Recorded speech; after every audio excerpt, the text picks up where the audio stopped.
গুরুতরভাবে আহত হয়ে গাজী মেডিকেলে ভর্তি আছেন। আমি আপনাদের সকলের কাছে বিনীতভাবে অনুরোধ করব, আমার দুই ভাইয়ের জন্য আপনারা সকলে দোয়া করবেন যেন অতি দ্রুত আমার দুই ভাই আমাদের মাঝে ফিরে আসে।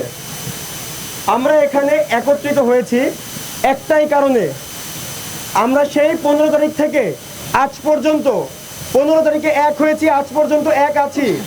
একটাই উদ্দেশ্য আমাদের দেশ থেকে ফ্যাসিস্টকে খুবই দ্রুত তাড়াতে হবে। আমরা তাড়িয়েছি, কিন্তু ফ্যাসিস্ট বিভিন্নভাবে ষড়যন্ত্র করে আমাদের মধ্যে বিভেদ সৃষ্টি করতেছে।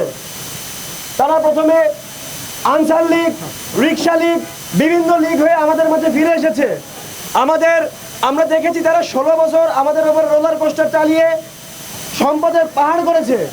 আমাদের সাধারণ জনগণদেরকে চুষে চুষে তারা সম্পদের পাহাড় করেছে। আমরা চাই অনতি বিলম্বে এই সম্পদের প্রকৃত মালিকদের কাছে সম্পদগুলো হস্তক্ষেপ করা হোক এবং যেখানে তাদের সম্পদগুলো রয়েছে সেগুলো যত দ্রুত সম্ভব বাজেয়াপ্ত করা হোক এবং তারা এই সম্পদগুলোর মাধ্যমে রিক্সা লীগ, টোকাই লীগ, আনসার লীগ, ইসকন এদেরকে যেই উস্কানিমূলক বার্তা দিচ্ছে এবং এদেরকে আর্থিকভাবে সহযোগিতা করতেছে, আমরা চাই এটা অনতিবিলম্বে বন্ধ করা হোক। একটাই হুঁশিয়ারি দিতে চাই, দীর্ঘ 16 বছর ধরে আপনারা আমাদের উপর রোলার কোস্টার চালিয়েছেন।